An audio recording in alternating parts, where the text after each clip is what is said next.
Ce dont Carmack est atteint est irréversible.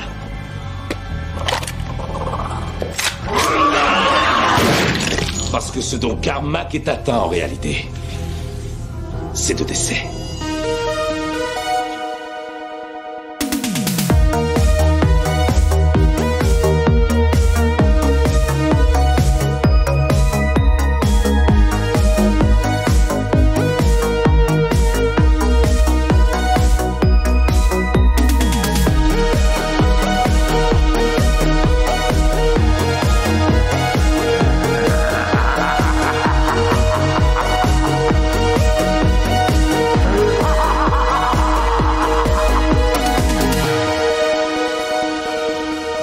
Bonjour à tous et à toutes et bienvenue dans ce nouvel épisode de Jumpscare, votre podcast hebdomadaire sur le cinéma horrifique. À l'occasion du retour de la mythique franchise de jeux vidéo Doom cette semaine avec la sortie de Doom The Dark Ages sur PC et console, on s'est dit que c'était l'occasion parfaite pour revenir sur l'adaptation cinématographique éponyme sortie en 2005 réalisée par le réalisateur polonais Andrzej Bartkowiak, et par souci de complétisme on a aussi décidé d'évoquer la deuxième adaptation du jeu en film sorti elle en 2019, le fameux Doom Annihilation. Doom, de base, c'est un jeu vidéo, un jeu de tir à la première personne dans lequel un Marines se retrouve seul dans une base martienne envahi par des hordes de démons ramenés parmi nous par le biais d'expériences sur une technologie de téléportation, armé d'une tronçonneuse, d'un fusil à pompe et du célèbre Big Fucking Gun, le Marines, unique survivant du massacre, va faire manger du plomb à tous les démons qui croisent son chemin, jusqu'à aller directement en enfer pour massacrer les démons qui sont derrière l'invasion. Tout est bien qui finit bien, notre Marines revient de l'enfer, clôt le portail de téléportation, retourne sur Terre, et s'aperçoit que l'invasion est aussi en cours sur notre planète. Et pire encore, les démons ont tué Daisy, le lapin du protagoniste. Et c'est là que commence Doom 2, notre Marines, qu'on surnommera le Doom Guy à partir de maintenant, trucide littéralement des hordes de créatures sur Terre pour venger l'humanité et son lapin, puis retourne sur Mars pour déjouer une autre invasion dans le fameux Doom 64 sur Nintendo 64 pour les connaisseurs. Et puisqu'il y en a ras le cul que les démons envahissent la Terre et Mars tous les 4 matins, il décide de s'enfermer en enfer avec eux, se condamnant à un massacre infini et éternel dans lequel il pratiquera le génocide démoniaque de dimension en dimension, créant une légende, la légende du fameux Doom Slayer, qui inspire la crainte parmi tous les démons qui entendent son nom. Tout ce massacre, tout ce lore, tout ce délire, toute cette violence, vous ne la retrouverez pas du tout dans le film qui nous intéresse ce soir, puisque Doom est un film qui fait le choix plutôt curieux de retirer totalement les démons du film et préfère les transformer en martiens, une ancienne civilisation morte depuis des siècles mais qui ressemblait fortement aux humains, à la différence qu'ils étaient dotés d'un 24e chromosome, et évidemment ce chromosome, une fois en contact avec de l'ADN humain, transforme soit son hôte en créature, soit en surhomme selon s'il est gentil ou non. Et comme visiblement tous les humains sont des connards sur Mars, toute une base se retrouve envahie de créatures en tout genre. Dans un lointain centre de recherche, les scientifiques ont finalisé le séquençage du génome humain. Dès lors, ils ont ouvert les portes de l'enfer. De ce centre, un appel de détresse a été émis. À nous de jouer. Écoutez-moi bien, on entre, on attaque. Tout ce qui respire, vous le butez. Il y a du mouvement derrière vous. Il est dans les égouts. Qu'est-ce que je fais? On fout le camp. Évacuez, évacuez. Il y en a un là. Est-ce que ça fait sens? Non. Est-ce que ça a rapport avec Doom? Non plus. Est-ce qu'ils l'ont fait quand même? Bien sûr. C'est aussi un film qui s'inspire énormément de Doom 3, fameux et célèbre jeu vidéo sorti en 2004 qui avait fait le choix de mettre le côté fun et bourrin des originaux en retrait, pour préférer une approche beaucoup plus horrifique avec moins de monstres et surtout plus d'obscurité. Des choix qu'on retrouve fortement dans le film, puisqu'on n'y voit pas tant de monstres que ça et qu'on n'y voit pas tant tout court. Et pour finir cette introduction, Doom, c'est surtout un film issu d'un enfer de développement qui a duré une dizaine d'années, puisque le jeu Doom sort en 93, évidemment succès planétaire, révolution dans le monde du jeu vidéo, plus de copies vendues en 95 que de copies de Windows 95, ce qui donnera d'ailleurs naissance à une vidéo culte de Bill Gates mal incrustée dans le jeu vidéo qui félicite les développeurs, je sais pas si vous l'avez vu, c'est une régalade pour les fans de kitscherie, il a un fusil à pompe et une sorte de gros trench coat et il est dans le jeu. Voilà, il avait pété un câble. Donc tout ça, forcément, ça attire les studios. On a longtemps parlé d'une première adaptation par Ivan Reitman, réalisateur de SOS Fantôme, avec possiblement Arnold Schwarzenegger dans le rôle du Doom Guy. Ça s'est pas fait, pour des raisons obscures, évidemment. Les droits de Doom sont passés d'Universal à TriStar, qui eux ont tenté aussi de faire leur propre Doom, l'adaptation qui a été un peu plus loin. On a su récemment que Todd McFarlane, créateur de Spawn, au passage, était attaché au projet. On peut même trouver en ligne des maquettes et des croquis du film, mais ça a été tué dans l'œuf parce que en 99, le 20 avril 99, il y a la fameuse fusillade de Columbine. On le rappelle, pour les deux du fond, c'est une fusillade qui a eu lieu dans le lycée de Columbine par deux adolescents qui sont arrivés armés et qui ont tiré à vue sur tout le monde. C'est une des plus grosses fusillades en milieu scolaire, 16 morts, 23 blessés, ça a violemment secoué les USA, et un des deux tueurs était fan de Doom. Faisait lui-même ses propres mods pour le jeu, et la légende raconte qu'il aurait reproduit son lycée sur le jeu pour s'entraîner pour sa fusillade. On retrouve d'ailleurs dans son journal intime des références au jeu, dont une qui dit textuellement « Ce futur massacre, ça va être comme dans Doom ». Donc évidemment, les producteurs étaient pas super chauds pour continuer le projet, et il faudra attendre des années et la sortie de Doom 3 pour que ça calme un peu le jeu et que Universal tente de relancer une adaptation. Et c'est donc dans ce gigantesque merdier que sont balancés une équipe de Marines du futur dirigée par Dwayne The Rock Johnson et Karl Urban avant qu'il soit connu pour son rôle dans The Boys ou Star Trek. Évidemment, notre équipe de winners débarque sur une base martienne dont on a perdu le contact et se retrouve nez à nez avec des créatures en tout genre, des zombies, des gros monstres à la langue baveuse et plein d'yeux, des gros monstres avec des tronçonneuses, des gros monstres en fauteuil roulant car Doom, avant d'être un film d'horreur, est un film inclusif. Bref, pan boum boum, ça se tire dessus, ça fronce les sourcils, ça s'insulte et ça joue avec qui a le plus gros flingue, et ça n'a pas du tout fédéré le public puisque Doom à l'époque s'est gentiment fait déglinguer par la critique et a surtout fait un joli flop au box-office avec seulement 58 millions de dollars de recettes sur un budget de 65 millions. Mérité. On en reparle après. Enterrant tout projet de suite chez Universal avant qu'ils ne remettent le couvert. Avant qu'ils ne remettent le couvert en 2019 avec Doom Annihilation, mais ça on en reparle en seconde partie d'émission. Pour trucider des démons en tout genre, nous sommes en présence ce soir d'un groupe de marines surentraînés avec une haute résistance aux séries B très moyennes, comme Amélie, programmatrice au Festival de Cinéma On vous ment. Bonsoir. Lily, rédactrice pour le blog du cinéma. Bonsoir. Dario de la team Jumpscare. Bonsoir. Mathieu de la chaîne YouTube Le Coin du Bis. Salut. Et moi-même Romain du Bistrot de l'Horreur sur Filmo. Lily. Oui. Grande fan de The Rock que tu es. Tout à fait. Doom, est-ce que tu as passé un très bon moment devant ? Tout à fait. Encore une fois. Parce C'était que sûr.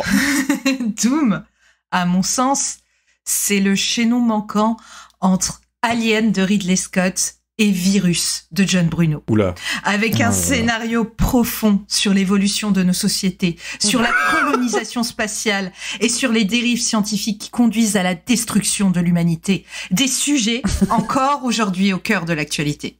Et puisqu'on est sur l'écriture, Doom, ce sont aussi des dialogues ciselés qui ont donné naissance à des punchlines incisives telles que « Ce dont Cranach est atteint en réalité, c'est de décès ». Ou encore, à ce stade, coucher avec moi devient un devoir civique. Autant de répliques mythiques qui ont marqué toute une génération de cinéphiles. Et que dire de cette direction d'acteur au cordeau qui offre à l'arcade sourcilière de Dwayne Johnson son premier grand rôle de composition.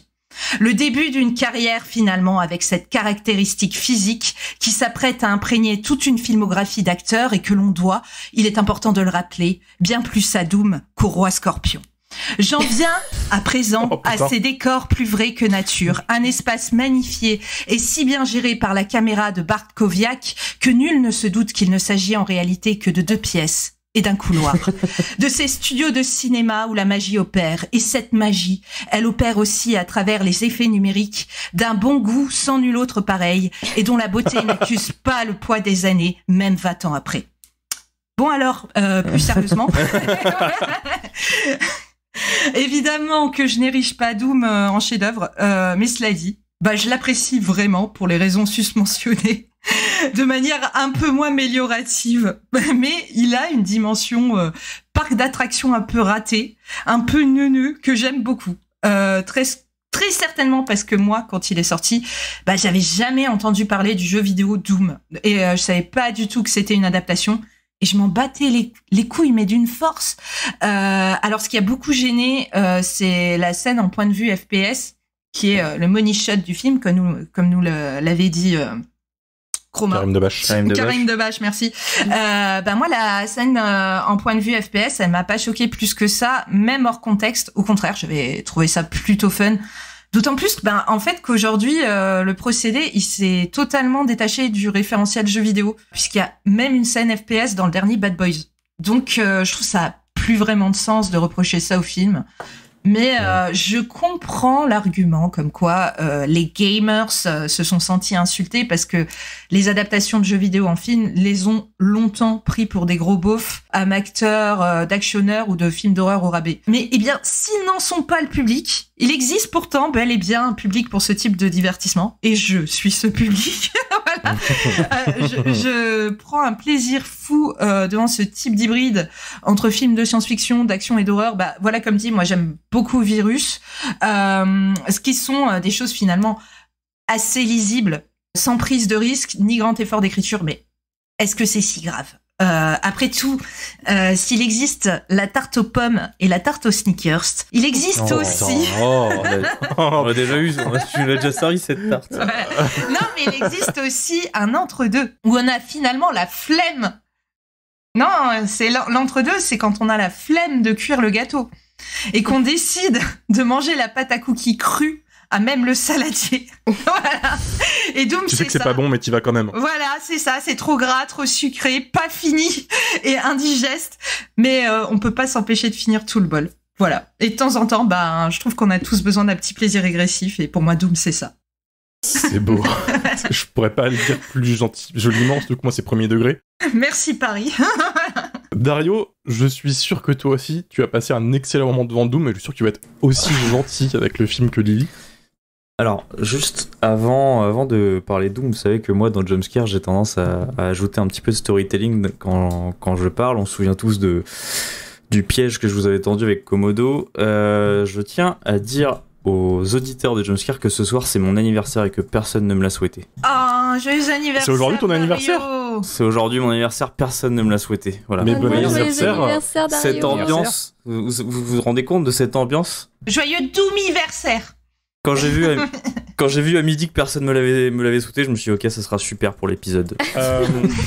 T'avais dit dans la discussion que tu fêtais ton anniversaire samedi. Oui, donc, c'est pour ça, moi je croyais que c'était samedi. Ah merde.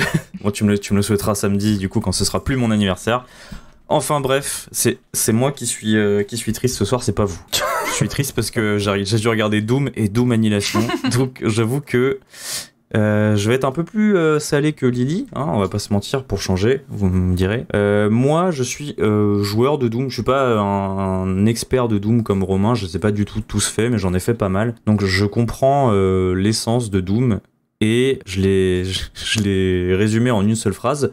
Doom, c'est un mec qui casse des culs. Je pense qu'on peut se mettre d'accord là-dessus. C'est honnête. Et Doom, le film, c'est plein de mecs qui se font casser le cul. Donc déjà, de base... on est quand même à l'antipode de ce que devrait être Doom. Au-delà du fait que y a pas le Doom Slayer, bon ils ont mis le BFG, bon voilà, mais et encore. Voilà. Donc oui, encore. C'est pas le pire BFG des deux films d'ailleurs, hein, si je peux me permettre. Non, on y reviendra tout à l'heure. On en reparlera. Le BFG en plastique. Bon, moi je vais aller très vite aussi parce que je pense pas qu'il y ait énormément de trucs à dire sur ces deux films, d'autant plus que oui, Lily en a déjà un peu parlé, mais Karim Debache avait fait une vidéo il y a presque 10 ans dessus qui avait été qui était plutôt assez complète. Bon, le film est pas éclairé, c'est un peu dommage, on voit que dalle. Moi, ce qui m'a vraiment insupporté au visionnage du film, c'est que j'ai pas eu l'impression que le réalisateur ait changé une seule fois d'objectif pendant tout le film. Le film, tout est filmé avec ce même grand angle de merde. Vous savez, vous connaissez mon amour pour les grands angles hein, de base. Mais c'est que là, pour le coup, il en fait vraiment rien. Et c'est toujours la même profondeur de champ sur tous les plans. Il n'y a aucun plan marquant, sauf évidemment cette plan en POV. Qui pour le coup, moi, alors c'est assez rare, je suis plutôt d'accord avec Lily.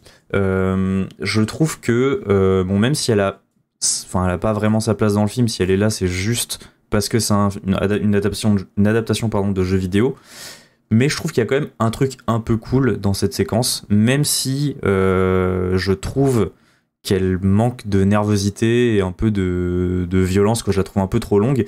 Et pour une adaptation de Doom, c'est quand même dommage de manquer de nervosité, je trouve. Tu joues à Doom sur PC, t'as l'impression de voir un joueur de PS4 ou d'Xbox jouer à Doom. Bah oui, t'as l'impression de voir quelqu'un mal jouer à Doom avec un jeu qui lag, quoi. Donc c'est et en plus, il se fait à moitié casser la gueule à un moment et tout. C'est pas très impressionnant en fait à regarder, ce qui est quand même dommage. Vous me l'accorderez, je pense. Et du coup, quand même, cette séquence, je trouve que ça aurait été une super séquence pour faire une publicité pour un jeu Doom. Un peu publicité fin 90, début 2000. Évidemment, il n'y avait pas la technologie à l'époque pour faire ce truc-là, ou ni le budget pour faire ce genre de truc. Mais malgré tout, il y a un côté un peu décomplexé qui peut faire publicité, je trouve. Alors, figure-toi. Ouais, j'ai vu que Romain, il a levé le dos. C'est ce qui a failli se passer dans les années 90. Ils ont voulu faire un truc comme ça. Une console, une vieille console, la 3DO, je sais pas si vous voyez ce que c'est. Oui, bien sûr. Voilà, évidemment, je me tournais vers lui, il a réagi. Il y a un port de Doom sur la 3DO qui devait avoir des séquences FMV. Il devait y avoir un court-métrage Doom fait spécialement pour faire les cinématiques de Doom dans ce jeu. Ouais, c'était la mode à l'époque. C'était vraiment FMV, quoi. Ouais. Et c'était la première tentative de refaire Doom en live action. Les photos existent, tapez Doom FMV photo, vous allez comprendre, on dirait un mauvais porno. Y a bien un des démons du jeu, ils ont fait le masque, et c'est juste un mec peint en rose avec un militaire derrière. C'est du Lost Media, c'est-à-dire que c'est enterré. La seule développeuse du jeu, parce qu'ils ont demandé à une seule développeuse de recoder Doom en entier, a dit qu'ils ont même pas filmé, mais moi, dans ma tête, c'est juste qu'ils ont caché les cassettes quelque part et que ça existe. Donc, t'as pas tort dans ta tête que ça aurait fait une splendide pub, quoi. Et je pense qu'il l'avait déjà, il avait déjà compris. Sachant qu'en plus, dans les années 2000, au moment où le jeu sort, il y avait, tu sais, c'est l'époque Halo 3 et tout, où il y avait des trailers de jeux vidéo faits en live action. C'était la hype à l'époque. Mais oui, c'est pour ça que j'ai eu cette impression de voir une publicité, quoi. Malheureusement, je trouve que quand même, on a juste 6 connards dans un abribus, entre guillemets, qui se tabassent contre des zombies.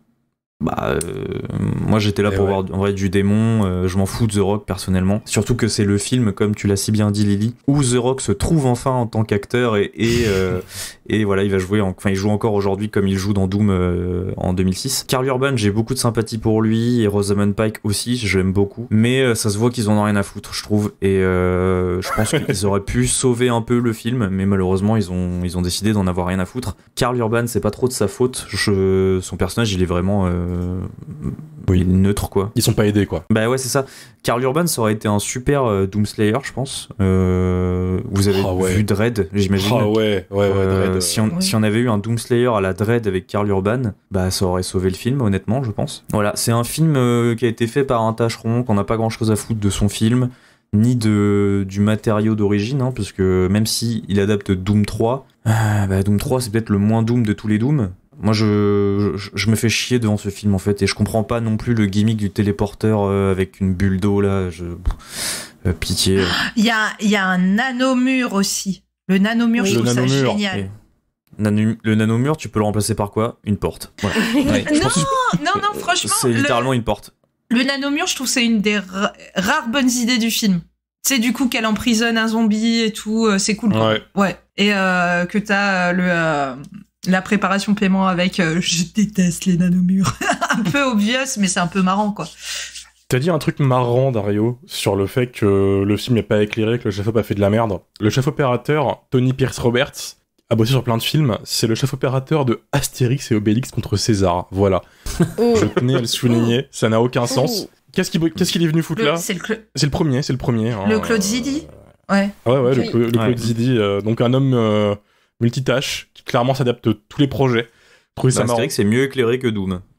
Oui. C'est vrai. En même temps, si je peux me permettre, tu mets un spot LED, c'est bon, tu vois. Truc marrant, c'est que je pense que le studio a enfin capté le souci d'éclairage sur le film, puisque la ressortie en 4K en Blu-ray de Doom, parce qu'ils l'ont ressorti, corrige légèrement l'étalonnage. Très légèrement, mais il y a un mec qui a mis un +1 en intensité luminosité, histoire de, ça fait la différence. Il a fallu attendre 20 ans presque, mais ils réagissent. Ouais, parce que là, on est sur un niveau Alien versus Predator quand même en matière de... On voit rien. Oui, parce que là, moi, je vous ai envoyé le DVD RIP pour cette émission.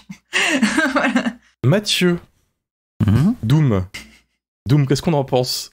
Eh ben écoute, j'en pense strictement la même chose que quand je l'ai vu à l'époque, c'est-à-dire que c'est de la merde.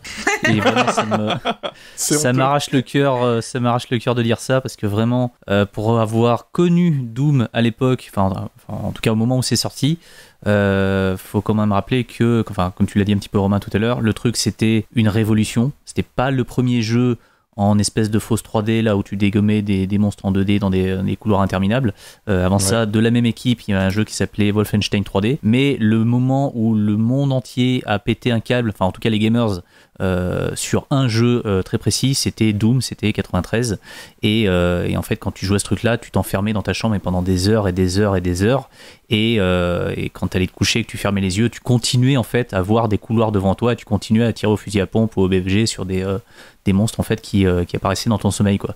Donc vraiment pour les joueurs de l'époque, Doom c'était plus qu'un jeu, c'était une religion, quoi. Et à tel point que tous les autres jeux qui sont sortis après sur le même principe, nous en fait aujourd'hui on appelle ça des FPS, mais à l'époque on appelait ça des Doom-like. C'était comme après il y a eu non, je finirai cette phrase un autre jour.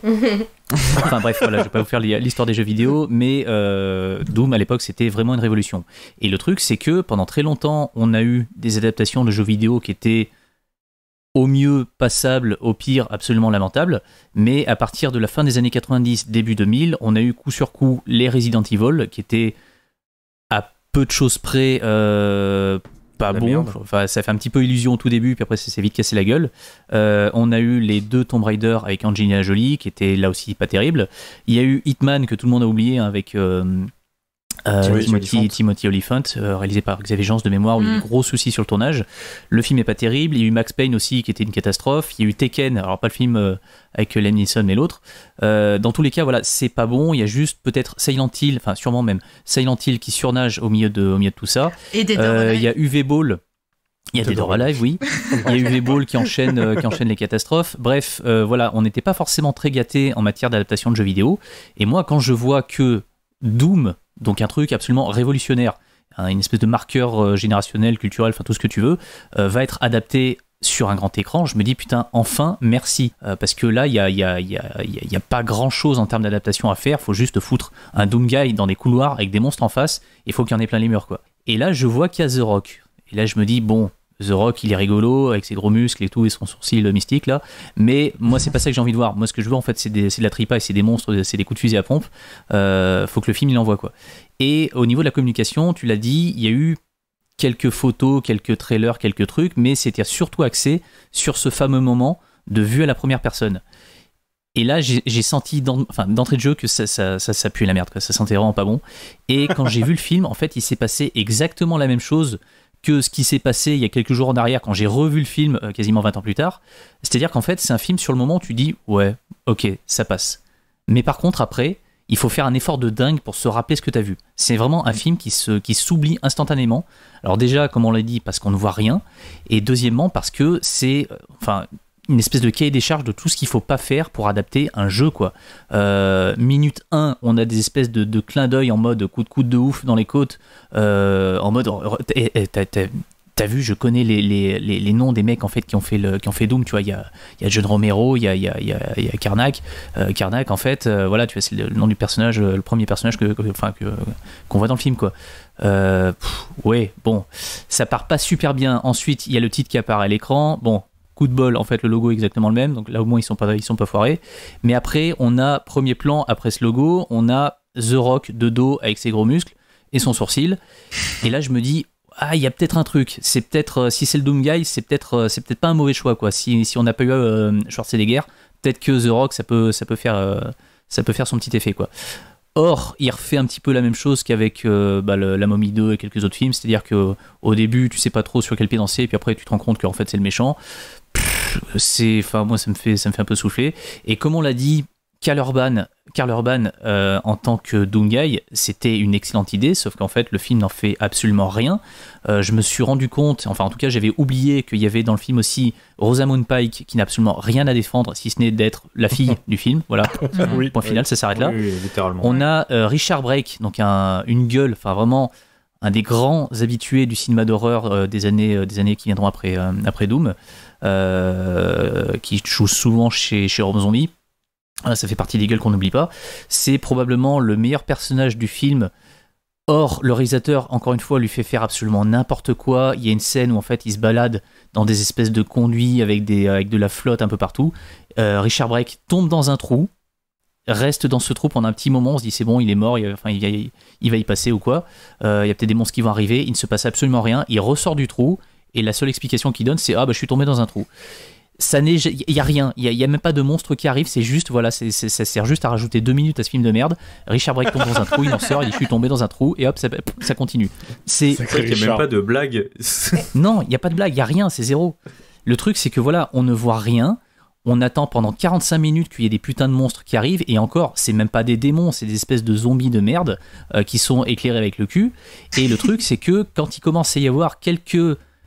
Enfin, c'est même pas des clins d'œil, quelques trucs en lien avec Doom, notamment le BFG, on se dit ok, il va se passer quelque chose, sauf que j'ai l'impression qu'en fait les mecs qui ont fait ce film n'ont jamais joué à Doom une seule fois de leur vie, quoi, parce que le BFG, je suis désolé, quand il tire, ça a pas cette couleur là, le BFG quand ça tire dans le jeu c'est vert, quoi, là le truc est bleu.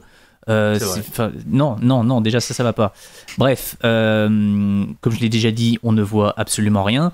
The Rock, il est insupportable, et la scène que j'espérais voir dans le film, enfin en tout cas relever un petit peu le niveau du film, ne fait que l'enfoncer, parce que en fait, ce que n'a pas compris le réalisateur, c'est que Doom, c'est une espèce de flow, c'est une espèce de truc, en fait, il faut se mettre dedans, et quand t'es dans cette espèce de flow, limite, en fait, tu réfléchis plus forcément en fait à ce que tu fais. D'instinct, en fait, tu sais où te diriger dans les couloirs, tu sais comment défoncer les monstres, ça se fait de manière naturelle, instinctive, enfin, je sais pas comment expliquer ça. Ouais, une espèce de flow en fait. Et cette espèce de flow que moi je voulais voir dans le film, on ne l'a que par intermittence, que dans cette scène à la première personne. C'est-à-dire que d'un coup, alors que pendant tout ce qui a précédé, les monstres étaient littéralement absents du film, ou alors ils arrivaient à 2 ou 3, ils se faisaient défoncer immédiatement, et en fait c'était pas super impressionnant ni très bien fait. Là d'un seul coup, il y en a de partout, il y en a dans tous les sens. Ça dure 4 minutes, donc 4 minutes qui peut-être techniquement étaient en tout cas impressionnantes ou intéressantes à l'époque, mais non, je suis désolé, en fait, moi je venais pour ça, je venais justement pour ce niveau de nervosité, je venais pour ce niveau de brutalité. Vous m'offrez ça pendant 4 minutes et vous espérez que j'applaudisse? Non, vraiment, allez chier, quoi. Moi je voulais ça en fait sur 1h30. Et vous m'offrez ça en fait à la fin, et vous raccordez n'importe comment avec Karl Urban en fait qui vient de se faire agresser par une quinzaine de monstres qui sortent d'on ne sait pas où, et la scène, le moment où on voit son visage juste après cette scène là, c'est à peine s'il est essoufflé, quoi. Je suis désolé, il y a juste rien qui va. Donc vraiment, même les quelques trucs en fait qui ont été rajoutés dans le film, on parlait des nanomurs, je m'en fous des nanomurs, moi ce que je veux c'est des monstres en fait, j'en ai rien à péter des murs, des murs en bulle là. Moi je veux plus de nanomurs. Vraiment, le coup de grâce où je me suis dit mais putain, mais plus jamais, c'est le générique de fin. À l'époque, dans les années 2000, c'était courant de faire des espèces de génériques avec les noms des protagonistes en fait qui apparaissent en gros, et derrière un truc en image de synthèse qui met en valeur en fait les monstres que tu avais croisés dans le film, et puis entre chaque nom qui apparaît, qui disparaît, t'as la caméra qui fonce et qui va filmer autre chose. Ça fait un truc très esthétique, c'est assez joli, quoi. Il y avait ça notamment dans le générique de Silent Hill de Christophe Gans. Mais là où en fait où ils auraient peut-être pu rattraper le coup et nous montrer l'espace de quelques secondes dans la lumière ces putains de monstres en fait qu'on a attendu pendant 1h30 et qu'on a eu que pendant 4 minutes, que fait le générique final? En fait, une vue à la première personne, encore une fois, dans des couloirs vides, où la personne qui est derrière le flingue, peut-être le Doom Guy, peut-être The Rock, peut-être Karl Urban, je pense qu'à ce stade-là on n'a plus rien à foutre, se contente en fait de tirer sur le nom des acteurs et des personnes de l'équipe technique. C'est tout. Voilà, même ce truc-là en fait ils l'ont foiré, quoi. Donc vraiment j'ai pas les mots tellement c'est nul. Ils ont rien compris. Et ça explose en 3 pixels en plus. Et ça explose en 3 pixels. T'as l'impression que le truc il a été fait sous 3ds Max en 1996, quoi. C'est pourri. C'est pourri. On nous énerve Mathieu. Oui, mais moi ça me fait beaucoup rire, pardon. Pardon Mathieu, je respecte ton. C'est rare de te voir aussi en forme. Ah non, mais c'est Doom, quoi. Enfin, je sais pas. Enfin, faites les choses correctement. Les mecs en plus, ils choisissent d'adapter Doom 3.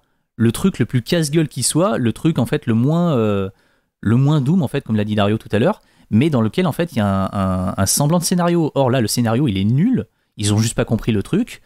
Je suis désolé, prenez le budget que vous aviez, les 60 millions, simplifiez le scénario et mettez juste en fait un Doom Guy face à une horde de monstres et foutez-en un petit peu plein les murs, parce que vraiment, nous, en fait, à la base, on venait pour ça. On s'en fout de The Rock, là, qui essaie de nous faire croire, en fait, qu'il a trois trucs de jeux différents dans sa palette de jeux. Il y a un vrai refus des studios, pas que sur Doom, mais même en général, je pense à Dread, on en parlait tout à l'heure, c'est le très bon exemple aussi, de faire des films avec un seul protagoniste, un peu monolithique, qui parle très peu et dont on voit à peine le visage. Il a fallu lutter déjà pour qu'on ait un Dread qui ressemble à Dread, qui montre pas son visage, qui est d'ailleurs joué par Karl Urban aussi, comme quoi, hein. Il faut vraiment leur pousser au cul, ils ont des sortes de travers de vieux cons, de dire non, faut qu'il y ait plein de personnages. Je pense que dans leur tête, un Doom, purement Doom avec un seul protagoniste, ça ne marcherait pas, parce que les gens, selon eux, dans leur tête, s'attacheraient pas au truc. Je suis même sûr que... Ils dépensent 20 millions de dollars pour avoir The Rock, ils veulent qu'il y ait sa gueule dans tous les plans possibles, quoi. Il y a aussi un truc comme ça, je pense. C'est comme Robert Downey Jr. quand il jouait Iron Man, oui, voilà. Passer le premier film, il a jamais son casque, tu vois, c'est pareil. Tu l'as toujours en gros plan et tout, même si c'est une époque où il avait pas encore son ego qui était surdimensionné, The Rock, il y a un peu de ça. Je pense que vu le budget, ils pouvaient pas se permettre aussi d'aller là-dedans, je pense qu'ils étaient trop frileux, ils ont pas eu les couilles. Et d'ailleurs, c'est pour ça aussi qu'ils tombent dans un autre travers que t'as pas souligné, c'est que le film passe son temps à justifier pourquoi le Doomguy, enfin Karl Urban, est super fort comme le Doomguy du jeu. Alors qu'on s'en fout. Alors que dans le jeu, voilà, tu es le Doomguy, tu joues, t'es surpuissant parce que tu joues bien, mais en aucun cas t'es un mec surhumain, à part dans les derniers jeux où ça devient un peu plus différent, mais de base t'es un random qui a un fusil à pompe et t'es le joueur, et le film te justifie ça en mode non mais il est pas normal, hop là, chromosome de plus, hop, surhumain, tu vois. Il cherche à te surjustifier le truc. Il est même en pas mode, si fort que ça en plus. Non, il cicatrise vite. C'est ça qui est chiant. Ouais. Alors ça enlèverait au fait que le film est très très mal écrit et ne raconte absolument rien, mais j'ai une vraie question de premier degré pour ceux qui ont joué au jeu et à Doom 3. Oui.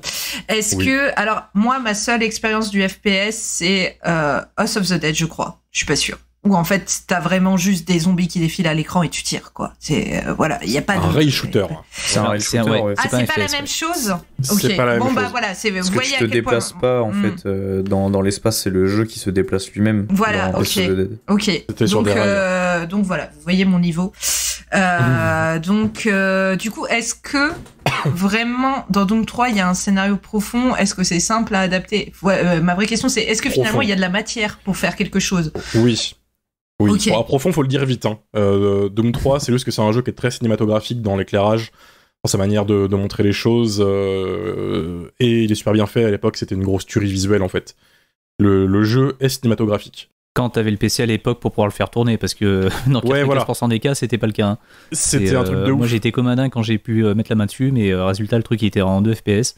On voyait rien, j'étais comme un fou parce que c'était Doom 3, mais je pouvais pas y jouer. T'as des dialogues, t'as plein de protagonistes, tu vois d'où vient l'invasion et tout, alors que le Doom original, tu spawns, nouvelle partie, paf, t'es lancé dedans, y a pas de cinématique.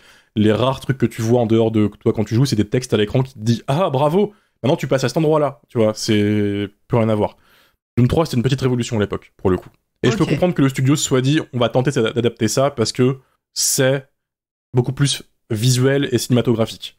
Mais, en enlevant tout ce qui fait Doom, le massacre, le gore, les hordes de démons et surtout l'enfer, en fait, tu perds l'essence de Doom.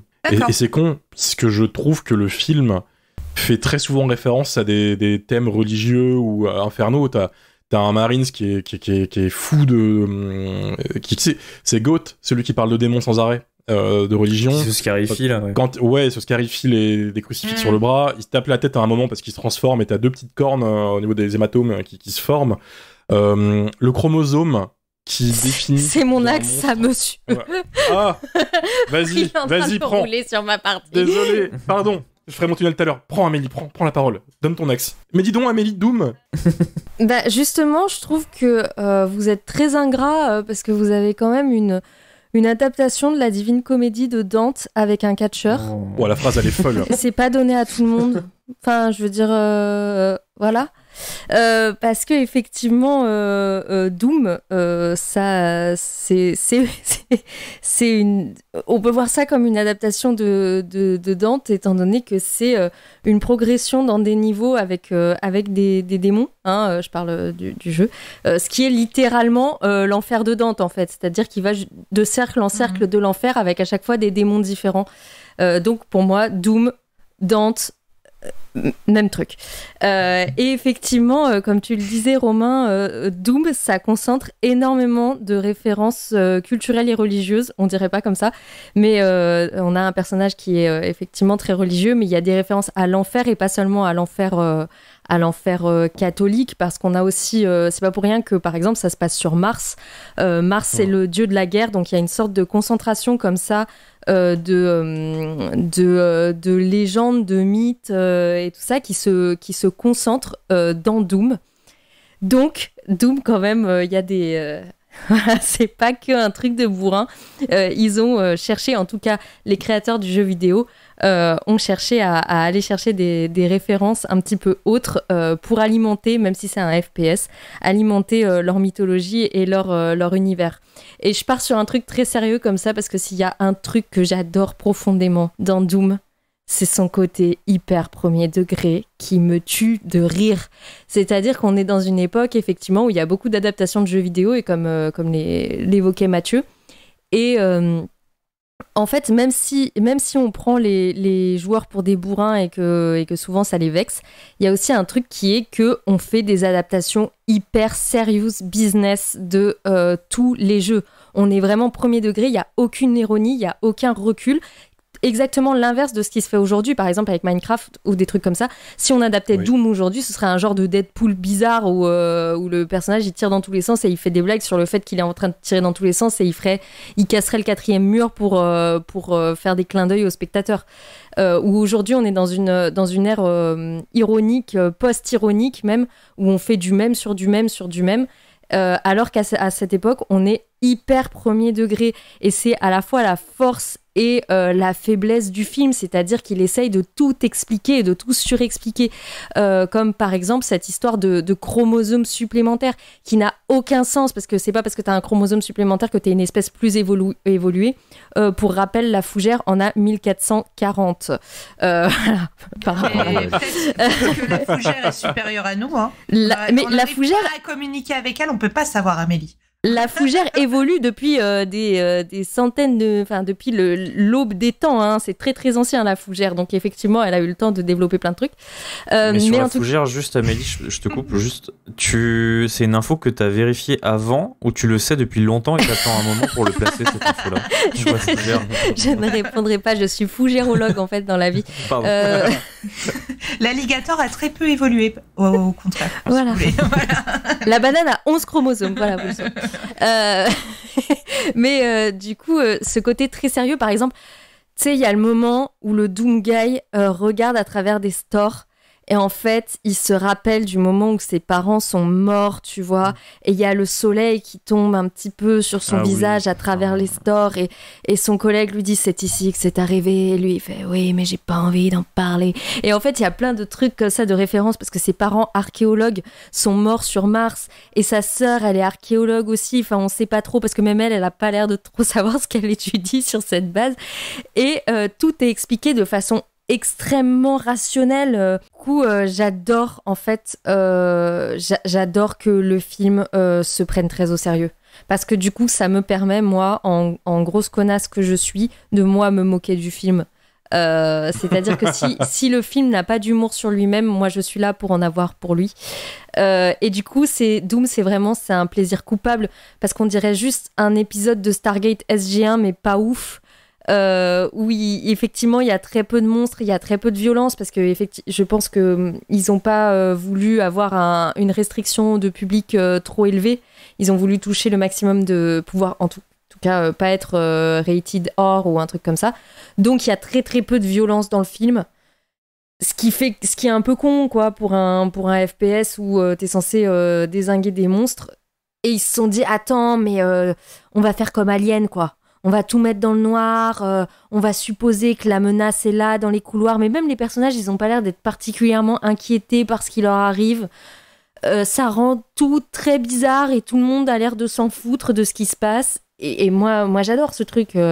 Vraiment, c'est génial jusqu'à la fin, où il y a une grosse bagarre de biscotto, voilà, où ils se tapent, et il y a un gros flingue, et voilà, il y en a un qui s'est injecté un produit pour gagner un chromosome de plus. D'ailleurs, comment ça fonctionne, on n'en sait rien. Bon, bref, tout le monde s'en fout. Et j'aime bien, en fait, j'aime bien. C'est un film que t'as envie de regarder, tu sais, à 2h du matin avec des pop-corn et des potes, parce que c'est marrant, ce petit sourcil de Dwayne qui se lève. Non, bah moi si, parce que mes potes aiment bien ça, mais bon, on n'a pas les mêmes potes de toute évidence. Ouais. Il a mis avec moi, Mathieu. Voilà, c'est ça.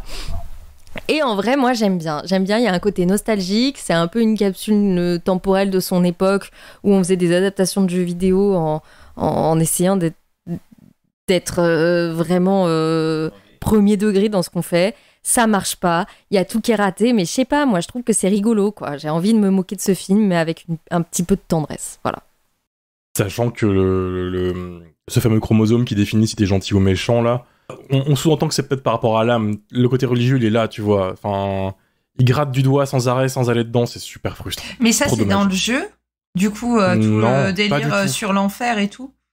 Alors oui, l'enfer, oui. Oui. Okay. Dans le jeu, tu vas littéralement en enfer avec ton fusil à pompe. Ok. Et tu bottes le cul de l'équivalent de Satan 20 fois. Mais même à la fin, le frère et la sœur dans l'ascenseur qui remontent et tout, il y a un truc un peu...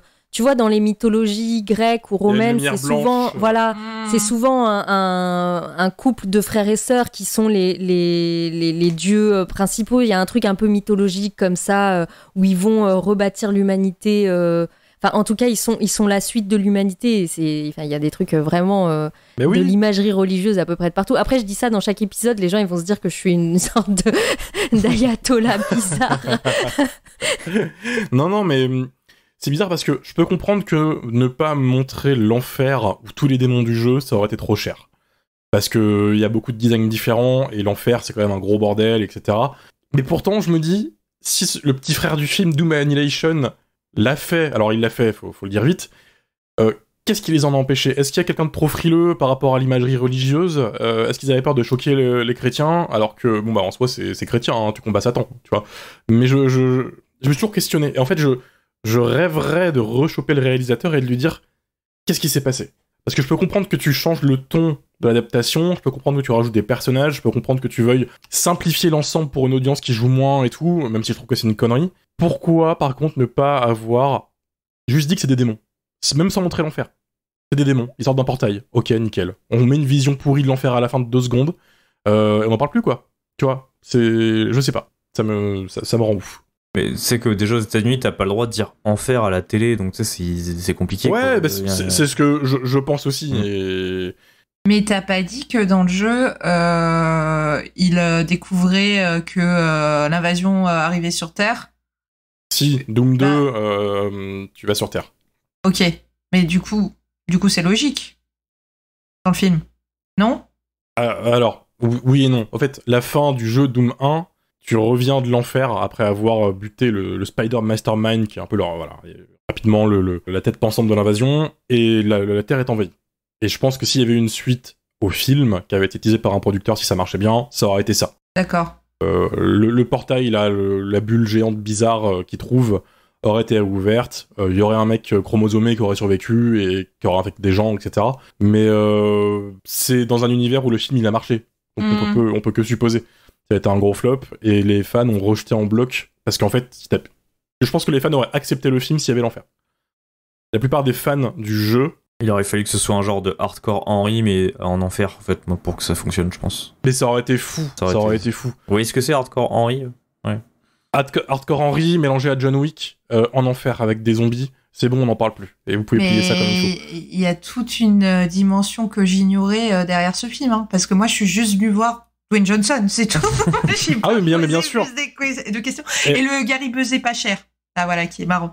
Voilà, sachant que Gary Busey n'est déjà pas cher. Ouais. C'est ça en dit long. Mais ouais, toi, les fans du jeu disent la scène FPS, elle est cool, les designs des créatures sont cool, tout ça, mais vas-y, si on les voit, quoi. Mais... C'est du sous alien, voilà. Faut pas cligner des yeux, quoi. Faut le dire vite. Faut pas qu'il y ait un petit contre-jour sur l'écran, sinon tu vois rien, quoi. Ce qui est quand même marrant, hein, pour un réalisateur qui est surtout connu en tant que directeur de la photographie. Hein. Pour Astérix contre César, hein, après c'est pas... Oui, bon, voilà. C'est pas fou non plus. Parce que je tiens à dire, il est terne quand même, Astérix contre César. Ouais. Il est très terne. On dévie sur Astérix ou c'est quoi? On y va. Le Shabbat, c'est le plus lumineux, épisode sur Astérix. Et toi, Romain, que penses-tu de cette merde? Je vais surprendre mon audience aujourd'hui et je vais être de bonne foi. Mais non. Et si, alors pour ceux qui me suivent depuis longtemps, vous savez que j'ai un souci avec ce film. Pour ceux qui ne savent pas, j'avais 12 ans, ma mère m'a ramené le DVD, et en été 2006, pardon, quand le DVD est sorti, j'avais 12 ans, et ce qui s'est passé, je ne sais pas pourquoi. J'ai fait une fixation sur ce film assez intense, hyper fixation, clairement, et pendant tout l'été 2006, j'ai maté Doom tous les soirs. Mais genre, vraiment, tous les soirs. Ma mère peut en parler, hein. Elle a été témoin, elle s'est dit, qu'est-ce qui branle? Tous les soirs. Voilà. Je rentrais du centre aéré, hop, je lançais Doom. Qui fait que le film, je peux le réciter dans sa VF. Même la musique, la musique de Clint Mansell, je l'ai en tête. J'avais pas vu Doom depuis un moment, je l'avais revu pour Shitlist. Mais là, même le revoir, c'est comme voir un vieux pote. Je connais tous les recoins du film, y a pas de soucis, etc. Donc, ça me fait chier de le critiquer, à chaque fois. C'est un film d'adolescence, c'est un film doudou, comme dirait Mylène. C'est un film que je trouve pas si mauvais que ça. Mais je ne peux nier certains défauts, je ne peux nier la lumière un peu pourrie, je ne peux nier la trahison que c'est en termes d'adaptation. Adapter, c'est trahir de base, mais il y a des trahisons plus fortes que d'autres, et là, c'est quand même... on chie sur le matériel original. Et ce qui me frustre vraiment, c'est que je trouve qu'il y a des tonnes de qualité qu'on pourrait plus profiter si il y avait un putain de spot LED allumé quelque part. Les créatures sont faites par Stan Winston. Quand tu mates des photos de tournage ou le making-of, elles sont magnifiques. Ils ont refait le Hell Knight, le Chevalier de l'Enfer de Doom 3, qui est sur la cover du jeu. Il est splendide. Tu le vois 2-3 plans bien dans le film, mais c'est pas assez. T'as Doug Jones dans une créature qui est splendide et tu ne la montres pas. Il y a un refus de le montrer qui est horrible, en fait. Que tu te dis, ouais, c'est cool, mais allez-y, quoi. Enfin, j'ai pas de mal avec le fait que pendant une demi-heure, tu montres pas grand-chose. Tu vois que des bouts, tu vois que des yeux dans l'obscurité, c'est pas grave, ok. Mais le film pète son cap beaucoup trop tard. Au bout d'une heure et quelques. Il reste une demi-heure, c'est là où ils reviennent sur Terre et que tout le monde commence à vriller, que The Rock commence à tuer tout le monde. C'est là où ça se réveille, c'est là où c'est fun, mais putain, fallait les forcer, quoi. T'as l'impression que ça les fait chier d'en arriver à ce stade. Il y a aussi un travers que j'aime pas, qui est très propre à cette époque-là. T'as un catcheur dans ton film, tu lui fais faire des trucs de catch. C'est-à-dire que la baston finale, qui est un 1-1 entre The Rock et Karl Urban, c'est un match de catch. C'est cool, hein, les gars, c'est super cool. Qu'est-ce que ça vient foutre là? Moi, c'est la partie que j'ai préférée du film. Peut-être parce que j'aime bien. Ah, mais elle est marrante. Non, mais la baston, elle est marrante en vrai. Et puis il y a le fameux Semper Fi Motherfucker. C'est là où les mecs jouent qui c'est qui est la plus grosse tout le long, etc.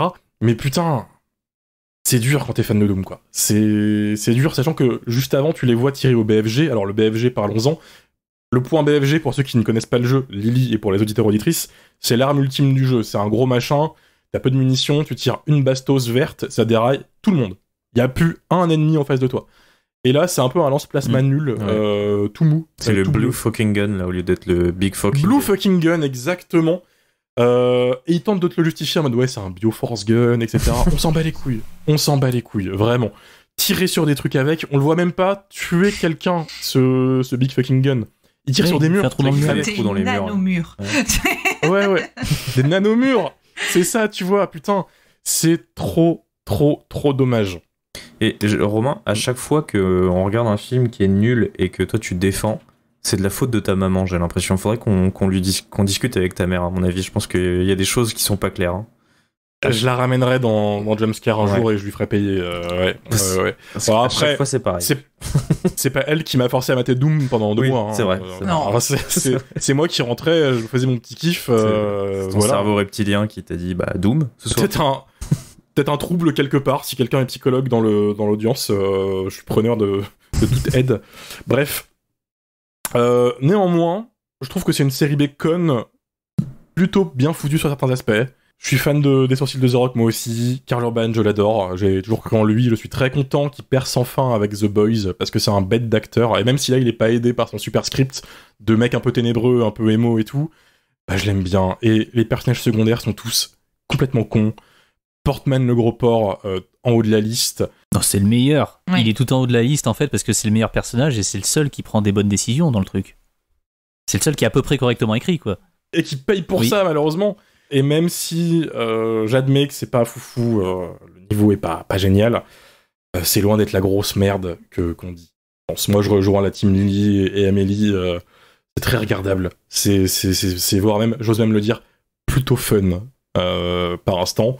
Et ça aurait juste mérité un peu plus d'attention de la part des gens derrière la caméra, parce que je pense en effet que les gens qui ont fait ce film ont plus regardé Aliens de Cameron que joué à Doom, parce qu'on est totalement dans un sous-Aliens, quoi. Les Marines qui partent dans un lieu sur notre planète, etc. C'est d'ailleurs le fléau de la franchise Doom, puisque c'est un défaut qu'on retrouve dans Doom Annihilation, encore pire au passage. Et j'aime bien les sous-Aliens, hein, mais c'est pas là qu'il fallait faire ça. Là, on voulait du John Wick Hardcore Henry, quoi. Mais moi, je l'aime, ce film. C'est ma petite série B d'enfance que je regarde tous les 2-3 ans. Ça me fait plaisir, voilà. Pour l'anecdote, si vous voulez voir ce que ça peut donner un film Doom, ou un Doom un peu scénarisé, lisez le roman adapté du jeu Doom. C'est n'importe quoi. C'est un fou, donc l'auteur n'est même pas sur la couverture. Concours 2006. Ils veulent même pas le citer. La couverture, c'est la jaquette du premier jeu. Collection virtuelle, 42 francs. Ça vous donne une idée du truc, tu vois. Ça se trouve, c'est collector, mec, ça. Ça se trouve, tu es en train de dire à des gens d'acheter des trucs qui valent des milliers d'euros. En France, ils sont plutôt rares. C'est un vrai nanar, hein, ce bouquin. Ils tentent de faire sens du jeu Doom. Ils y arrivent pas. Et ça vous donne une idée. Donc, tu es dans la tête de Doom Guy tout le long qui pète un câble en tuant des démons. Non-stop pendant 150 pages. Voilà. Et je me dis, il y a un vrai truc à faire là-dessus, mais ils ont pas osé. C'est tout ce que j'ai à dire, mais je vous trouve très dur en tout cas. Team Lily Amélie à fond. J'ai bien plus préféré ce film-là au film qui va nous intéresser tout de suite, le fameux Doom Annihilation, qui était un peu la raison de faire cet épisode pour moi, parce que Doom j'en ai déjà parlé, mais Doom Annihilation on n'en a pas parlé, et c'est un peu la nouveauté, c'est l'actualité presque. Malheureusement. Doom Annihilation, produit pour la filiale Direct to DVD Streaming d'Universal, de base pitché par le réalisateur Tony Giglio en 2015 au studio, d'abord refusé, Dieu merci, puis l'année d'après, suite au succès du reboot du jeu vidéo Doom sorti en 2016, le studio a relancé le truc en mode bah si, on va le faire du coup. Le seul truc, c'est que le film devait être tourné avec seulement 4 millions de dollars. Ce qui est rien par rapport aux 60 millions du premier, pas plus. Ce qui est un peu léger, défi quand même relevé par Tony Giglio, réalisateur fan de Doom, et connu pour faire des DTV d'action pourris qui s'empilent dans l'espace DVD de boutiques d'occasion, ou alors être derrière le scénario de films comme Course à la mort 2 et 3, suite de Course à la mort de Paul W.S. Anderson. Donc, comme vous pouvez le voir, uniquement le fleuron du cinéma de genre pour Doom ce soir. C'est un film qui reprend la trame du jeu. Les démons envahissent bien une base martienne et viennent bien de l'enfer, ou de quelque chose qui ressemble en tout cas. Et par démons, on parle évidemment de 5 figurants zombies réutilisés à l'infini, et de 2 diablotins qui balancent des boules de feu incrustées sur After Effects.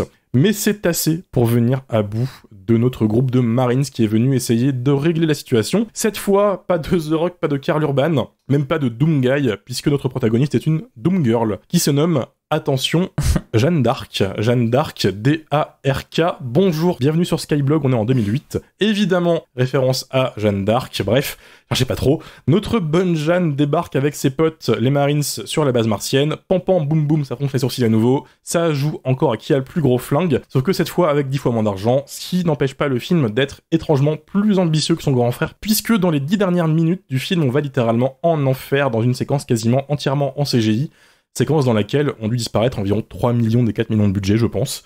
À noter que quand la première bande-annonce de Doom Annihilation est sortie, le film était pas du tout prêt à être montré.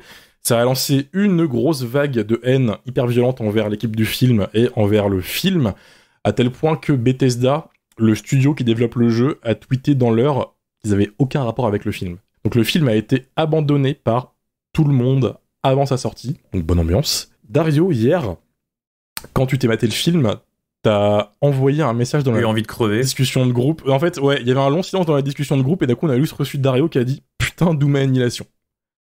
Pas plus. Peux développer, dis-nous tout. Mais comment tu l'as vécu ? Mal.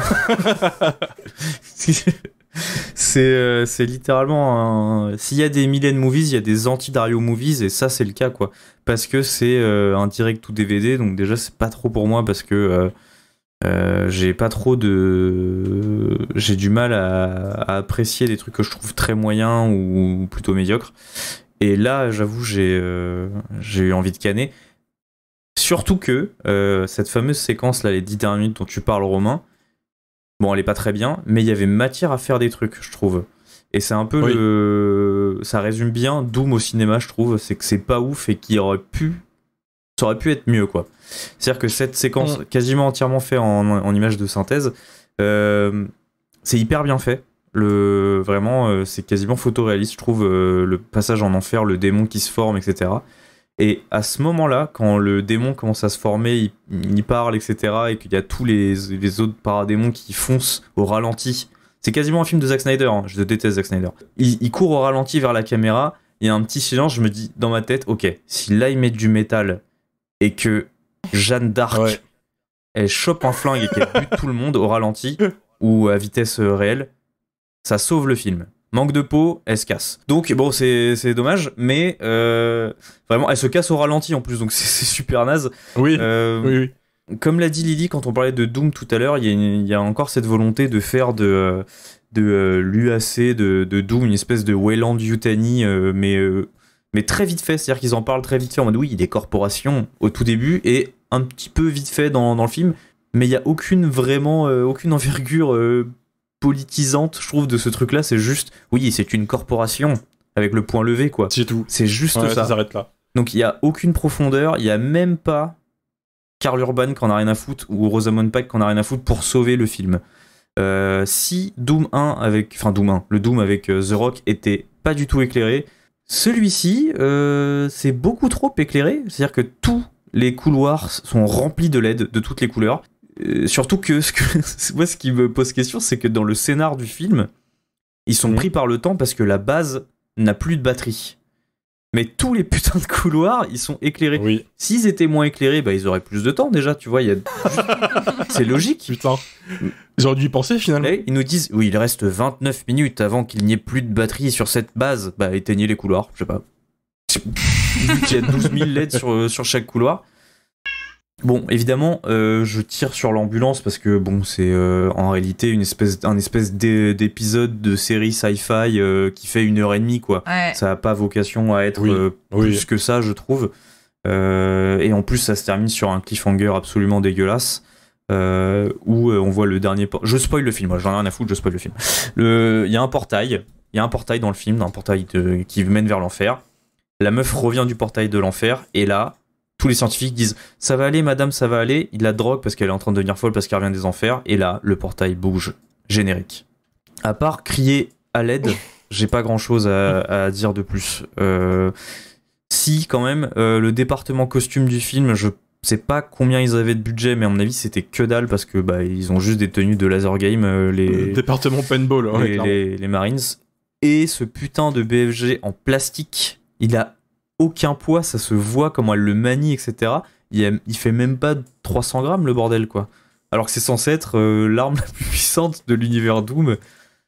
Ça me fait de la peine, ça me fait mal à mon Doom. Voilà. Le BFG, je suis à 95% sûr que c'est un nerf. On dirait un pistolet à eau, honnêtement. C'est sans doute un truc comme ça, qu'ils ont peint en argenté en 2 speed. Et surtout qu'il a même pas l'air métallique. C'est juste du plastique gris. Il a même pas l'air métallique. Ouais. Et encore une fois, ça fait pas l'effet du BFG du jeu. Et non. Ça tire des sortes de boules d'énergie un peu nulles. Mais sévère. C'est très dommage. Ouais. La couleur est la bonne, mais l'effet est pas bon du tout. Hein, parce que normalement, quand tu tires au BFG dans le jeu, c'est littéralement tous les ennemis qu'il y a à l'écran qui meurent. Sauf les ennemis vraiment, vraiment trop balèzes. Mais là, ça tire juste une petite bouboule. Et ça tue un ennemi, enfin un par un, juste c'est après il y a 2 ennemis à l'écran, donc d'un côté à l'heure des charges, la tronçonneuse est mieux utilisée dans celui-là que dans le premier. Et pourquoi il y a une tronçonneuse à ce moment-là, par pitié? Elle chope une tronçonneuse, mais c'est un truc scientifique. Pourquoi il y a une tronçonneuse?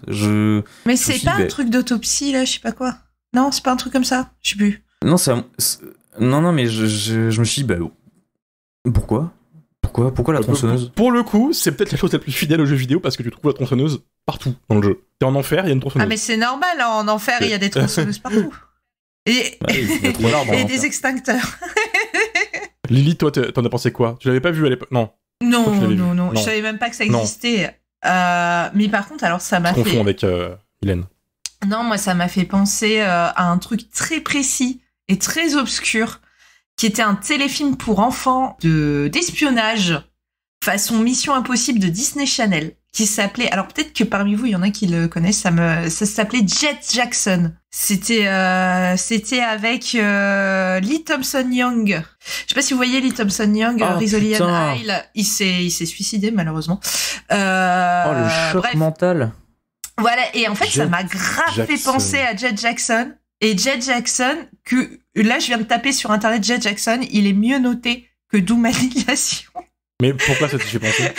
Parce que c'est cheapos, c'est la même DA, pareil. Mais pareil, on dirait les deux films, on dirait que Milan et moi on s'est promenés chez Action et qu'on a mis plein d'éléments dans le décor. Il y a un truc, je sais pas si vous avez vu les espèces de grillages en cage à poules là comme ça, avec du lierre en plastique dessus, mais c'est niveau téléfilm Disney Channel quoi. Voilà, et je vous avoue que là moi j'ai totalement décroché quoi. Et pourtant moi j'aime bien les trucs désastreux hein. Mais là en fait, et je vais peut-être un peu sauver le film malgré tout, là en fait on est trop entre le truc pas assez Z et en même temps trop qualitatif. Je sais pas si vous comprenez ce que je veux dire. Il y a un truc où on prend pas le plaisir d'un gros Z parce que c'est pas assez Z pour l'être, et en même temps on prend pas le plaisir du petit navet un peu actionneur comme le premier parce que c'est pas assez bien. Enfin voilà, il y a un déséquilibre qui fait que c'est pas très amusant à regarder, je trouve, tu vois. Et du coup moi je me suis endormie au milieu et je me suis réveillée donc dans l'enfer de la 3D. Et c'est tout quoi, c'est voilà, ça a juste le mérite de m'avoir fait rappeler à ma mémoire Jet Jackson, voilà. Mais apparemment d'après ça en dit long déjà. Voilà, d'après les critiques internet, vous passerez un meilleur moment devant Jet Jackson the movie. Voilà. Mais après comme maintenant que j'ai un peu plus de background sur le jeu vidéo, parce que comme je fais pas mon travail, je suis pas allée faire mes recherches. Mais maintenant, Romain, il nous a pas payé Doom non plus, hein. Voilà, d'un côté. Non, mais maintenant que j'ai un peu plus de background sur le jeu vidéo, au moins, il va jusqu'en enfer. Voilà. Oui. Ils ont assumé ça. Ils ont assumé ça. À quel prix? Mais au moins, voilà. Le truc qui a joué contre le film, c'est qu'en 2019, on est dans du néo-Doom. Après Doom 3, il y a eu un énorme creux, un désert. Un gros désert dans le jeu, en fait. Ils ont pas réussi à faire Doom 4 comme ils voulaient. Ils ont tout rebooté en 2016. Nouvelle mythologie, nouveau jeu, et c'est là où il y a le fameux Doom Slayer, qui est devenu un peu une icône de la pop culture, qui est né. C'est plus le Doom Guy. C'est plus un truc aussi binaire qu'avant, avec pam pam boum boum, enfer et tout. Il y a un lore de folie. Les gens ne voulaient plus une adaptation du Doom classique. Ils voulaient le Doom Slayer. Ils voulaient le nouveau Doom, qui est beaucoup plus ambitieux, donc impossible de le faire avec autant d'argent. Et surtout, quand le bad buzz a commencé à tourner autour du film, il s'est passé deux choses. D'abord, ça a leaké que ça n'allait pas être un homme dans le rôle principal, mais une femme. Vous connaissez les réseaux sociaux. Il se trouve que les studios pour le premier Doom avaient traité les fans de Doom comme des beaufs avec leurs séquences FPS et tout. Il se trouve que malheureusement, une partie de la communauté de fans de Doom sont des beaufs. Donc la pauvre a s'est mangé un gros harcèlement. Et pour sortir de cette merde, le réalisateur a dit sur Twitter: vous en faites pas, le Doom Slayer, le gros Doom Guy que vous attendez, il est dans le film. Il arrive à la fin, tu vois. Il est pas là. Il est pas dans le film. Enfin, c'est du pur mensonge, quoi. C'est du pur damage control nul. Sauf que, en promettant ça à la communauté de fans, il s'est tiré une balle dans le pied qui est monumentale. Ouais. Le tweet, il est toujours trouvable. Tu l'as encore, le message, tu vois. Il m'a dit: ouais, vous en faites pas. Wink wink, il est là. Il y a un mec qui se rapproche un peu du Doom Guy du jeu, qui est leur chef, le chef de section, qui a le gros double shotgun, qui meurt comme une merde au bout de 20 minutes. Et c'est tout. Ils se sont auto-sabotés sur ce film. C'est des gens qui, je pense, avaient pas un mauvais fond, mais qui avaient pas les épaules pour gérer tout ça. Et il fallait un mec pour médiatraîner tout le monde, parce qu'en fait, chaque intervention était terrible. Mais alors, la différence entre Jet Jackson et Doomiliation, c'est qu'en fait, Jet Jackson, ils ont pas l'audace d'adapter un matériau culte. C'est ça, c'est ça. Alors que tu prends Doom Annihilation, tu changes le titre, t'en fais une série B alienesque B bis pourri, ce serait passé mieux, je pense. Oui. Enfin bref. Amélie, de ton côté, toi, comment tu l'as vécu Doom Annihilation ? Mais vous êtes méchant. Doom Annihilation, c'est le petit frère qui veut traîner avec les, avec les grands. Il a envie d'être cool et de jouer à la PlayStation et tout le monde lui dit mais casse-toi avec tes crottes de nez là, tu vois. Vous êtes trop méchant. Avec ton lien en plastique. C'est du harcèlement. Si le grand frère cool c'est Doom avec The Rock, c'est une famille de beaufs, j'ai pas envie de jouer avec eux, moi. En fait, Lily a mis le doigt sur un truc. En fait, il faudrait pas que ce soit une adaptation de Doom. Avant de faire de la progra pour On vous mange, je faisais de la progra pour un festival de science-fiction. Et en fait, des trucs comme ça... tourné avec 3 francs 6 sous qui essayent de faire de la SF avec 2-3 lettres bip bip bip, oulala, nous sommes dans un vaisseau spatial, et ils ont mis un truc pour se protéger des abeilles, et en fait c'est une combinaison et tout ça, mais il y en a mais à la pelle quoi, il y a plein de gens avec plus ou moins de budget et plus ou moins d'envie de tourner des trucs qui tournent des trucs qui ressemblent plus ou moins à ça, et en vrai Doom Annihilation, il a quelque chose d'un petit peu, d'un petit peu touchant dans sa démarche, où je trouve que il s'en sort pas si mal. En fait, tu sens que les gens, ils ont quand même un amour sincère pour le matériau d'origine et qu'ils ont envie de faire un truc bien, tu vois. C'est pas cynique, en fait. C'est que le film, il est pas cynique. Oui. Il est certainement produit pour des mauvaises raisons, mais en tout cas, les gens qui le font, ils le font pas pour des mauvaises raisons. Ils le font avec un sincère amour pour Doom. C'est nul à chier, mais c'est nul à chier parce que vous aviez 4 millions pour faire un film Doom et que très certainement, personne vous a aidé à le faire comme il faut, tu vois. Mais en tout cas... il y a plus de morts que dans le premier Doom, il y a plus de flingues que dans le premier Doom, il y a plus de zombies que dans le premier Doom, il y a une équipe qui est quand même plus ou moins soudée, qui essaye de faire quelque chose. Bon, il y a un grand traître, oh là là, en fait, il allait trahir tout le monde et personne ne l'avait vu venir. Mais je sais pas, il y a un truc... Son nom veut dire traître en français, hein. Betruger. Voilà. Donc... Attention. On n'était pas très surpris. Mais du coup, en fait, c'est un truc à regarder comme un truc qui passe sur Sci-Fi la nuit, quoi. Pas comme une adaptation de Doom, et ça devrait pas s'appeler Doom. Et ça a pas servi le film que ça s'appelle Doom. Parce que ce serait juste pas Doom, mais tout le monde n'en aurait rien eu à foutre de ce film. Ça aurait rempli les grilles de programmes de chaîne du câble, et voilà, c'est tout. Donc en fait, c'est dommage. C'est dommage pour l'équipe qui l'a faite, je suis sûre, avec beaucoup d'entrain et de bonne volonté, mais bon, et avec beaucoup de lierre en plastique et 3 zombies. Mais ça devrait pas être un film Doom, quoi.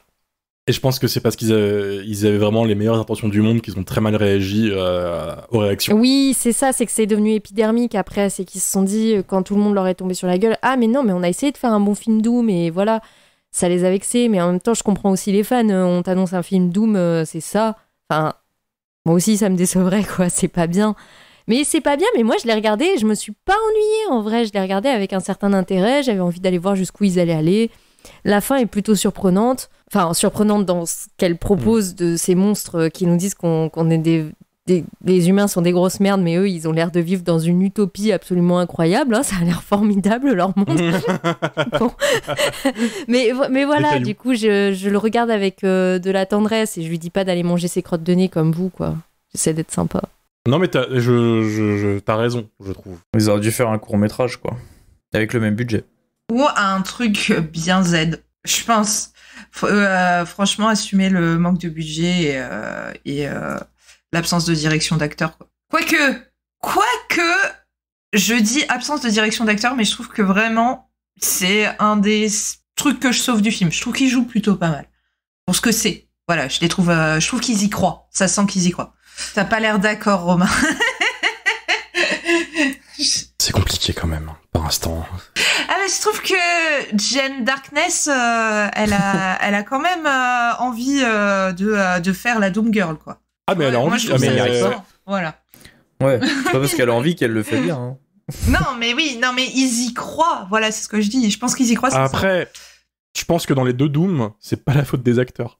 Vraiment, c'est le script qu'on leur donne, il est terrible, quoi. Ouais, en fait, c'est la direction d'acteur qui est aux fraises. T'es un acteur et tu dois donner la parole à Jeanne d'Arc. Comment tu te tapes pas une barre sur le tournage ? Oui, puis elle aussi, elle a un trauma obscur, elle a fait de la merde, elle est punie parce qu'en fait... Mais ça vient de Doom aussi, d'être punie parce que t'as fait de la merde dans une mission précédente. Oui. Mais bon, on n'y croit pas trop à ton histoire, ma biche. C'est un deep cut du lore du jeu, puisque le Doom Guy originel, dans le premier jeu Doom, tu sais qu'en fait, tu es stationné sur Mars parce que tu as manqué un ordre et tu as frappé ton supérieur. T'étais pas content. C'est exactement pourquoi ils sont là, en fait, dans Doom Annihilation. Oui. Donc, c'est vraiment la preuve ils savent, tu vois, ce qu'ils adaptent. Ce qui rend la chose encore plus terrible. Mathieu. Alors moi je suis totalement de l'avis d'Amélie et j'ai presque même envie de dire que Doom Annihilation, qui était pourtant mal parti parce que quand on parle d'adaptation de jeux vidéo, les films qui finissent par Annihilation, et généralement c'est pas bon signe, celui-ci en fait prouve qu'en fait ça peut arriver. Ça peut arriver que des fois une suite DTV toute pourrie puisse être meilleure qu'un film qui a coûté bien plus cher, un film original. Parce que autant voilà le Doom avec The Rock, j'ai vraiment beaucoup de mal à le revoir et à m'en rappeler, et je trouve que vraiment toutes les décisions qui sont prises dedans sont absolument pas les bonnes. Autant celle-ci, on l'a dit, autant celui-ci, on l'a dit, c'est vraiment le manque du budget qui fait qu'on n'a pas forcément ce qu'on veut à l'écran. Il y a quelques trucs qui vont pas. L'actrice principale, même si elle y met de la bonne volonté, je trouve qu'elle est en décalage avec le reste. Je sais pas comment expliquer. Enfin, je trouve que c'est une espèce de miscast. Il y a infiniment plus de monstres dans ce film-là, même si ça sent les mêmes figurants qui reviennent en boucle. J'apprécie enfin de voir des monstres de Doom dans un film Doom. Enfin, à la base, je viens quand même là pour ça. Le coup d'aller enfin en enfer à la fin du film avec un budget aussi ridicule, je trouve ça suicidaire mais en même temps extrêmement courageux, là où justement c'est le courage qui fait totalement défaut au film avec The Rock, et rien que pour ça j'ai envie de défendre ce film. C'est clairement un truc qui passe à destination du câble. Le réalisateur a pas eu du tout le budget pour faire ce qu'il avait probablement en tête. Le fait qu'il ait raconté un petit peu n'importe quoi après sur les réseaux sociaux, ça a clairement pas joué en sa faveur. Mais je l'ai vu, à partir du moment où j'ai compris ce que je regardais, j'ai give up un petit peu le truc et je me suis dit ok, ce que je suis en train de voir, c'est ni plus ni moins qu'un bon film de Uwe Boll. C'est, je pense, en tout cas pour moi, la meilleure façon de le définir.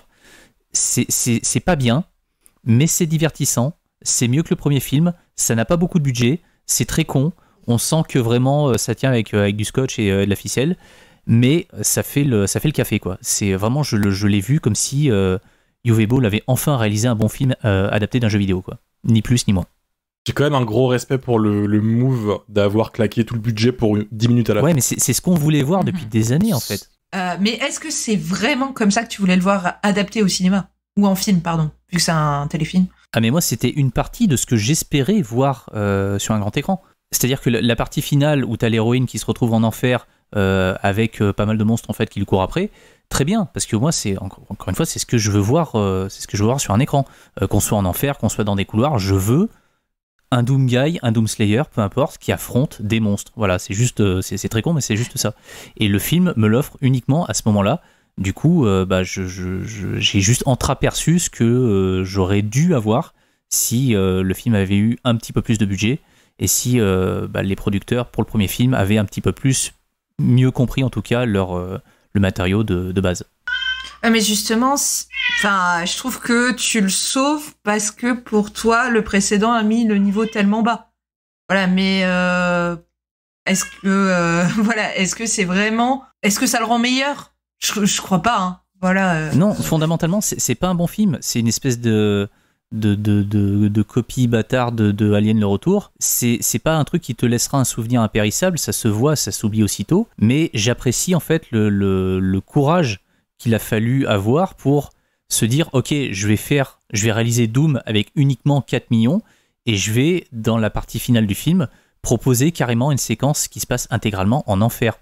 Chose que le premier film n'avait même pas essayé de faire, alors qu'il y avait quand même 60 millions. 60 millions, depuis tout à l'heure on parle de série B. Doom, non. 60 millions, c'est pas une série B, c'est un petit blockbuster quoi. Et avec un budget pareil, ils ne sont pas foutus de faire un truc qui rende un minimum justice à un jeu où vraiment il y avait juste à se pencher pour ramasser les trucs quoi. Enfin, Silent Hill de Christophe Gans, ça a coûté moins cher. Il a 100 fois mieux adapté le film que de l'a fait Doom. et par conséquent, il a mieux marché. Ce qui Il a remboursé mieux marché, oui, le bien sûr. film. Et pour le coup, la suite, elle est écrite, et le réal a dit qu'il s'y mettait quand il pouvait. Voilà, on aura la fin du cliffhanger, normalement. De Doom, S'ils veulent. de Doom. Annihilation, bah en fait... Ah, Il va s'appeler Doom Requiem, un truc à la con comme ça encore. En fait, la finance du milieu du DTV n'a rien à voir avec les trucs de cinéma. Il a expliqué sur Twitter qu'en fait le film était déjà dans ses frais avant de sortir. C'est ça le truc. 4 millions, c'est que dalle pour un studio, même un studio de DTV.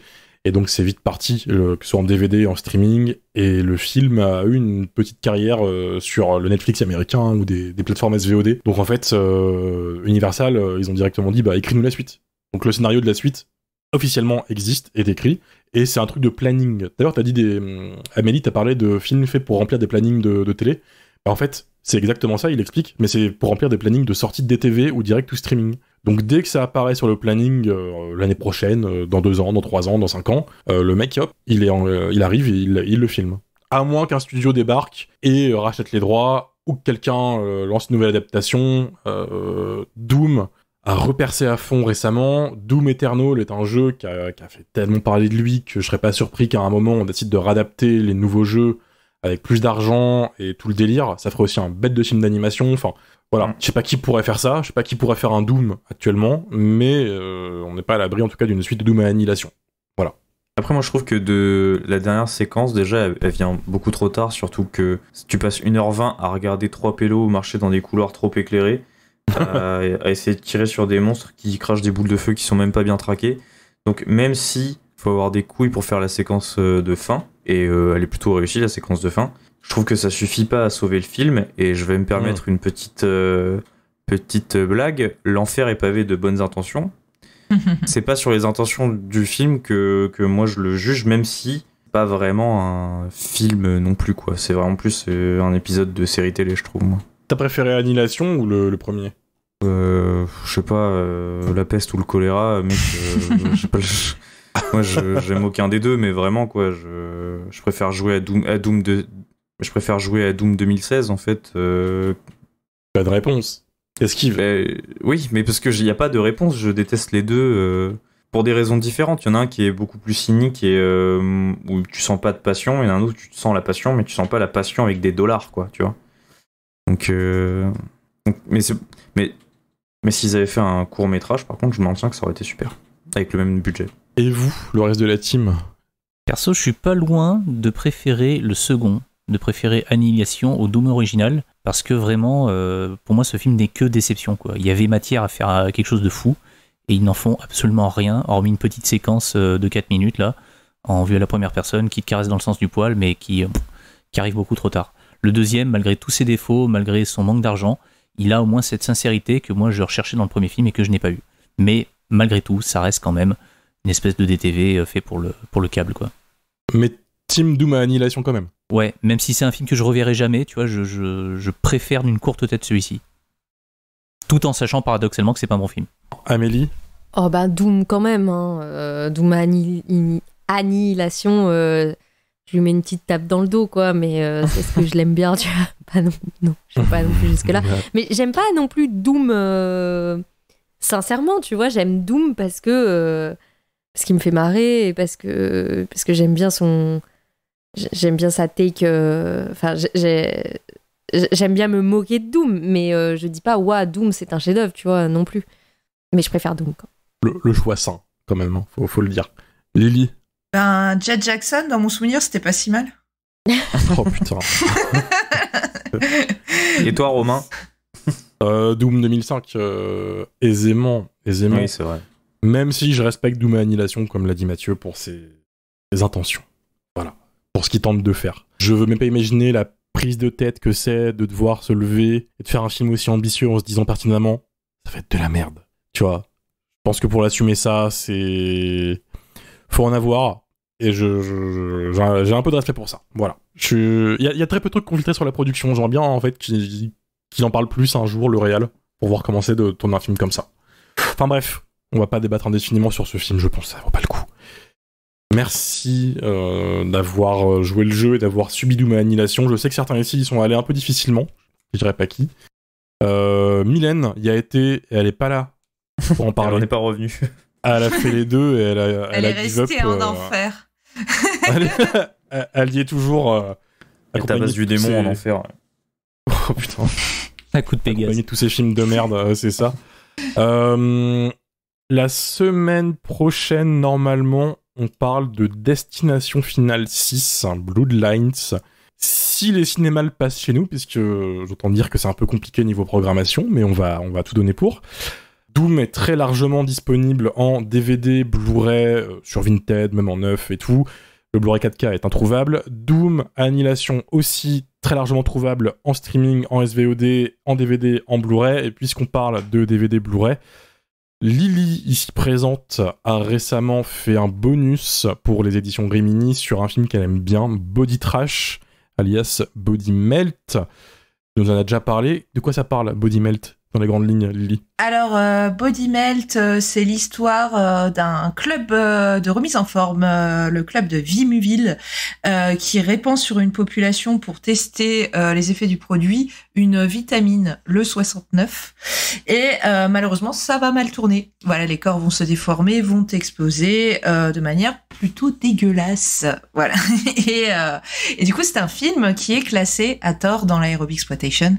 Donc, j'en dis un petit mot dans les bonus et je reviens aussi sur tout ce qu'il mélange, parce qu'en fait, c'est un film qui mélange des codes de la comédie trash australienne avec quelques réminiscences d'Aerobiexploitation et de série B américaine.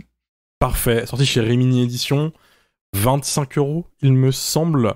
Le film, version restaurée, le bonus avec Lily, un livret, enfin bref, n'hésitez pas. Rimini Édition, on a déjà bossé avec eux sur plein de films, ils sortent beaucoup de séries B cultes dans leur collection. J'allais dire, vous allez pouvoir faire une collection Lily Core officielle bientôt, l'odeur de la collection. On se dit du coup à la semaine prochaine pour Destination Finale, et puis d'ici là, portez-vous bien. Bisous. Ciao. Salut. Salut.